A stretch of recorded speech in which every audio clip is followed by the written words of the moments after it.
I am Nelly Kusuma Agustina as a trip leader. Hello everyone, my name is Gina Salsabila Wilson as Destination Planner. Hi, I'm Amelie Chalandari as Budget Advisor. Hi, I'm Horinsa for the Safety Officer. Hi, I'm Hanifa Alzara as Communication Officer. I'm really looking forward to our class trip planning session. I've rethought my role and talked about how we can make this trip fun and memorable. I think Bali is a great destination because it offers both culture and adventure. I have researched several activities in Bali.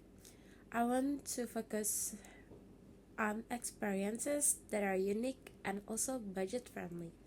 I'm considering places like the Ubud Monkey Forest and Tanah Lot Temple. So, in here, I have started estimating the cost. I'm trying to keep the budget as reasonable so everyone can afford it. And I'll present the flight, accommodations, and activity costs during our discussions. I have read about potential safety concerns at different locations. I will make sure to highlight what we need to keep in mind, especially regarding wildlife and cultural sites. I will prepare a survey to gather feedback from the class once we have a plan. I think it's important everyone feels included in the decision making process. Thanks for coming along today, everyone. I am very excited about our coming trip to Bali from December 22 December 23, 2024. Our goal is to finally the itinerary and discuss activity, budget, and safety measures. Absolutely, I have put together a budget-friendly itinerary focusing on both fun and cultural experiences. Here is what I have. On day 1, December 20 in the morning at 8 a.m., flight from Jakarta to Bali, 1,500,000 per person, and at 9:30 a.m. arrive in Bali and transfer to Puri Garden Hotel and Hostel. In the afternoon at 12 p.m., check into the hotel. The price is 200,000 per night, and at 1 p.m. lunch at the local warung. The price is 30,000. And so 30 p.m. visit Ubud Monkey Forest. The price is 80,000. And in evening at 5 p.m. explore Ubud Market. At 7 p.m. dinner at the local restaurant. The price is 50,000. And at 9 p.m. return to the hotel. Had sound like a great start to our trip. The Ubud Monkey Forest will be fun. What do you all think about the activity on day 1? Yeah, I love the plan, but we need to keep an eye on our cost. Each meal adds up quickly, especially if we had 3 meals in a day. Would it be possible to allocate some of our budget for group meals? Maybe even consider cooking some meals in the hostel? That's a good idea. Cooking together could be a fun team building activity and would help save money. We could plan to buy some groceries for breakfast or simple dinners. Just to add, we should make sure everyone knows how to handle food safely and keep the kitchen area clean. It's also essential to keep track of dietary restriction in our group. Great point. Let's make a note to gather that information in the survey. Now, what about day 2? Here's the plan for day 2. At December 21 in the morning at 8 a.m., breakfast at the hotel, and at 9 a.m., visit Tagalang Rice Terraces, and afternoon at 12 p.m., lunch at the local cafe. The price is 30,000. And at 1:30 p.m., visit Tirta Temple. The price is 50,000.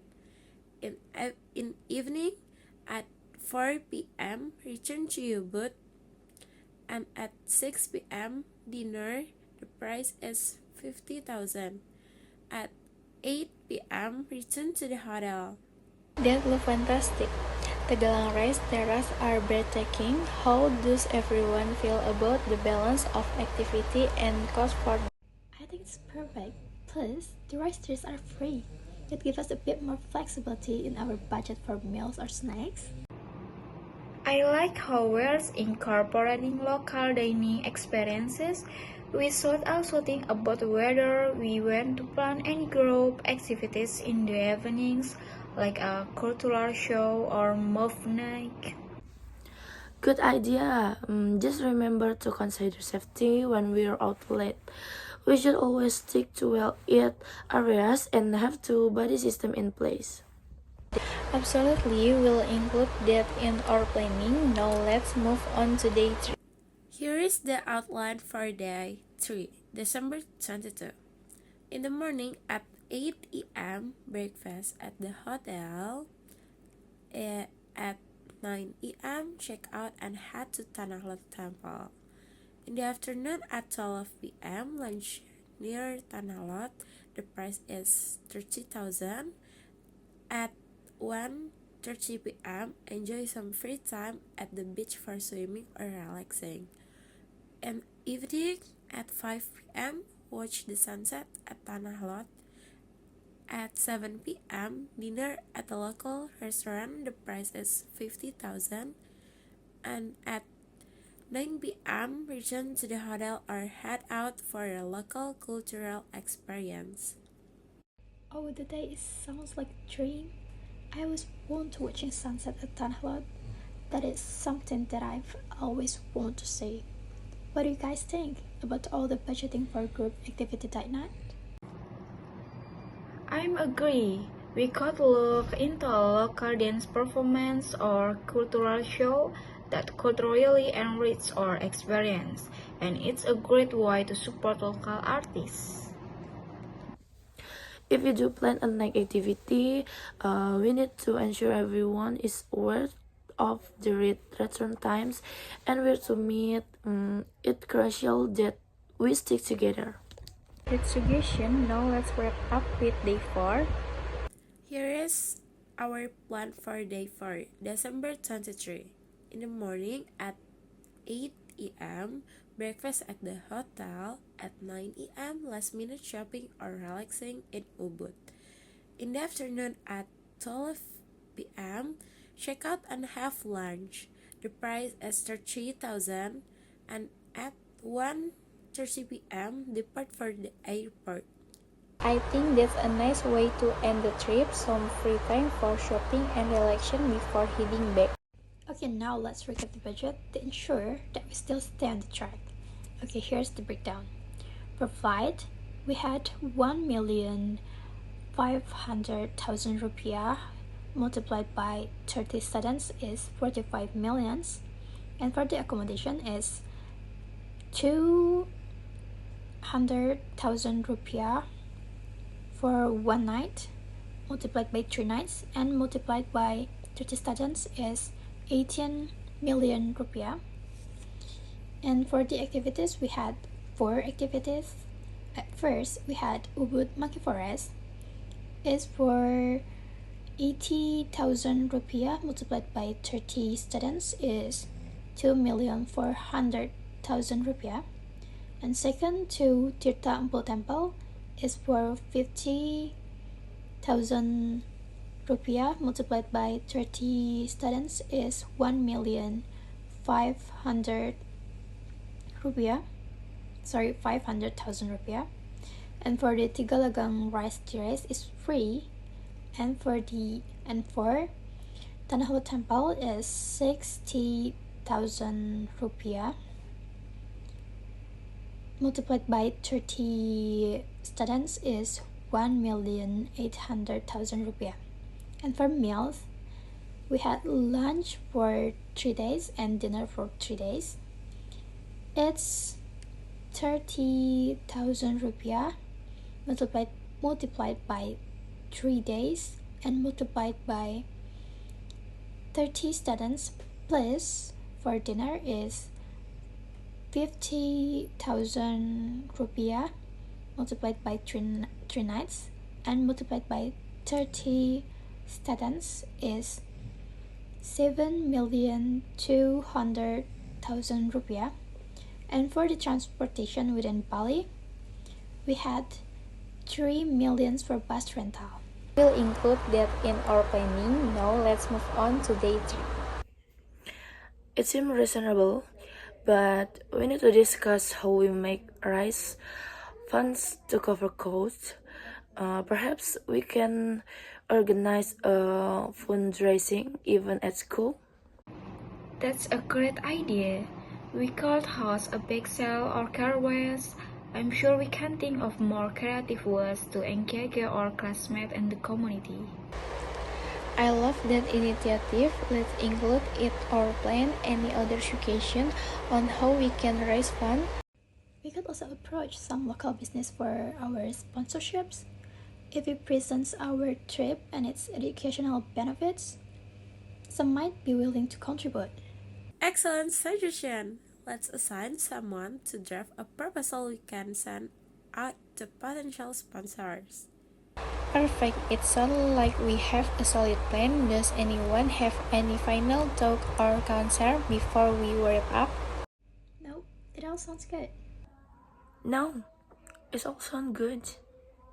As we wrap up our meeting, I want to take a moment to reflect on everything we've discussed and the progress we've made. First off, we've agreed on Bali as our destination, and I think everyone is excited about it. Definitely, Bali offers such a rich culture and beautiful scenery. It will be an unforgettable experience for all of us. Right, with our estimate budget is around 2,630,000 rupiah per student. I think we've managed to keep it affordable while still offering a fantastic experience. We also discussed potential fundraising ideas, while I believe it's essential to help the cover cost. I appreciate how proactive we've been in planning for safety as well. It's crucial that everyone feels comfortable and knows the protocols for each activity, especially when we're out and about exploring. Exactly, and I think it's a great that we are on the same page about communication and safety. Let's not forget about the survey we are sending out. I believe it will really help us judge everyone's preference and get their input. Yes, I'll make sure to include questions about dietary restrictions, activity preference, and ID for fundraising. It's important to gather as much feedback as possible to ensure everyone feels included in the planning process. Plus, once we get the responses from the survey, we can make any necessary adjustments to the itinerary based on what the class wants. I think this collaboration will foster a sense of ownership for everyone. Oh, and let's not underestimate the potential impact of fundraising. If we can raise some extra funds, it could allow us to do more activities or maybe even upgrade our meals a bit. We should start brainstorming those fundraising ideas right away. Great point. Let's set a timeline for fundraising efforts so we can get started. Perhaps we can hold our first event within the next month to kick things off. We can also have a safety briefing before the trip. It will be important for everyone to know the rules and know how to stay safe while having fun. I'll make sure to keep everyone updated on our plan through social media or group chats. It's a good way to maintain enthusiasm and keep everyone engaged as we get closer to the trip. I'm really impressed with how we've all contributed today. It's clear that each of you commit to making this trip a success. The collaborative spirit will make for a stronger, more cohesive group experience in Bali. And Let's remember to take plenty of photos and maybe even keep a travel journal during the trip. It will be a great way to document our experiences and memories. Oh, yeah, I love that idea. We could even share our journals and photos after the trip as a way to reflect on our adventure together. That sounds perfect to summarize. We've developed a solid itinerary, agreed on a budget, discussed safety measures, and are planning to gather feedback through a survey. We are also ready to kick off our fundraising effort. Yes, Yes,